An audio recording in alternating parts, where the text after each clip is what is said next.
Hello everyone, welcome to my YouTube channel. तो पिछले video में हमने शब्द चिन्ह किया था न्याय विभाग का, और आज हम करेंगे न्याय विभाग से संबंधित अभ्यास।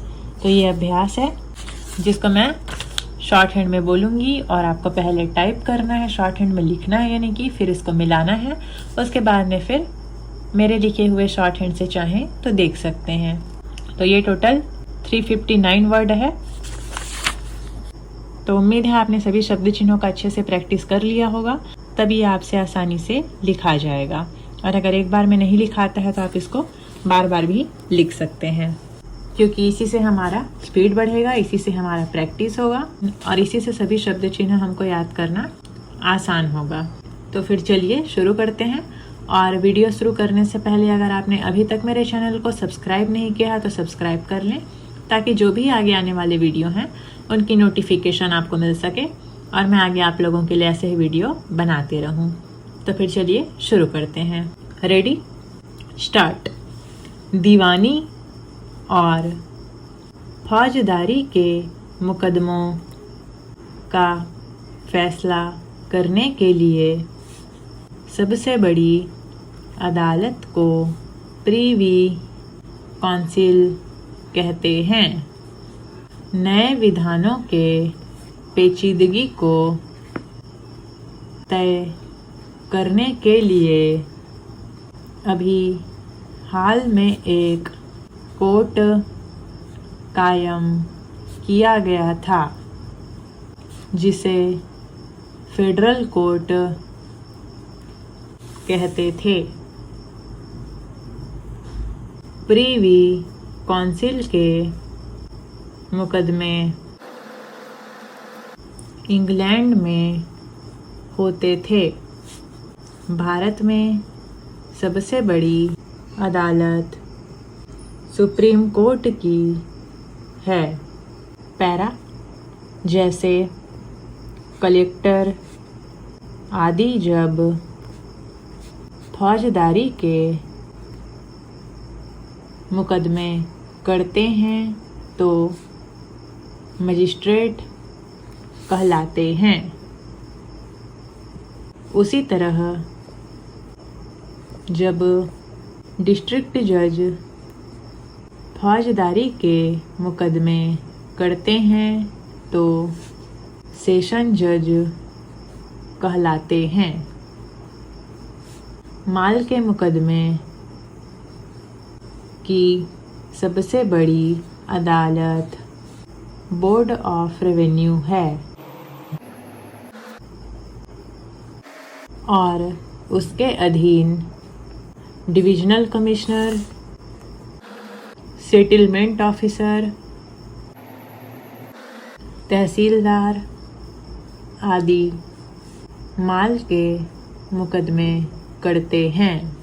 अवध प्रांत की सबसे बड़ी अदालत को जुडिशियल कमिश्नर कोर्ट कहते हैं। इन न्यायाधीशों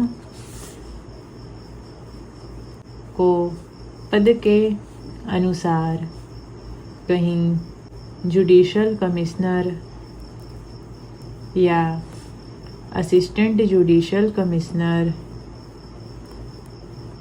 कहीं चीफ जस्टिस या केवल माननीय जज कहते हैं। पैरा, मुकदमे को जो दायर करता है उसे मुद्दइया वादी कहते हैं और जिसके खिलाफ वह मुकदमा दायर करता है उसे मुद्दालय या प्रतिवादी कहते हैं। जो कानून के जानकार मुवक्किलों की तरफ से इन मुकदमों की बहस किसी कोर्ट या इजलास में करते हैं। इनको पद के अनुसार प्लीडर, मुख्तार, एडवोकेट या अटॉर्नी कहते हैं। गवर्नमेंट ने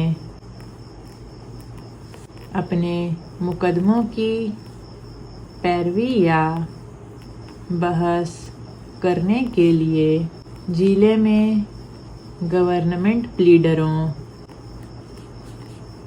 को और हाई कोर्ट में government advocate, assistant advocate, high court pleader मुकर्रर कर रखे हैं।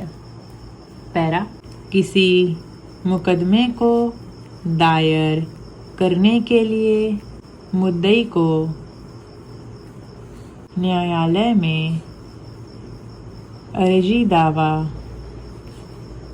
पेश करना होता है और उसके जवाब में मुद्दालय बयान तहरीरी पेश करता है। फिर दोनों के हल्फिया बयान होते हैं और उसके बाद मुकदमा जाब्ता दीवानी चलता है। इंदुल तलब रुक का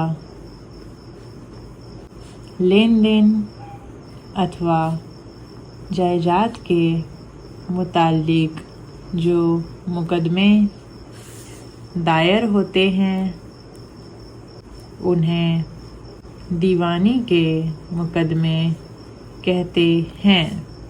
फौजदारी के मुकदमे में इस्तगासा दायर कर अभियुक्त के खिलाफ अभियोग लगाया जाता है।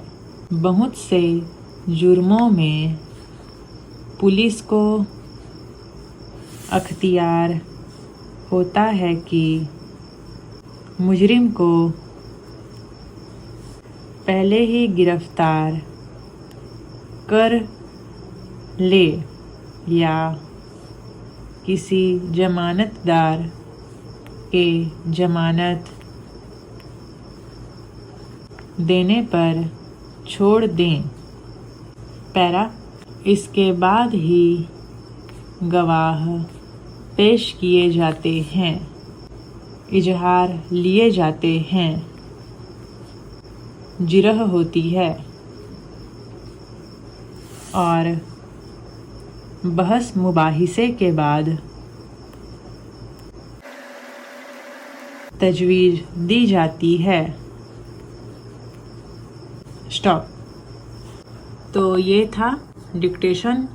कुछ इसमें नया शब्द भी आ गया है, तो नए शब्द को आप अपने अनुसार आराम से सोच समझ के बना सकते हैं और इसी प्रकार सोच के बनाएंगे तो इसी से ही हमारा शॉर्ट हैंड लिखने की क्षमता बढ़ेगी। तो यहाँ पे दोनों ऑप्शन में से आपको जो ज़्यादा सही लग रहा है वो आप बना सकते हैं। तो आज के लिए इसका अच्छे से प्रैक्टिस कीजिए। एक बार नहीं लिखा रहा है तो बार बार लिखिए और इसका हिंदी में अनुवाद कीजिए।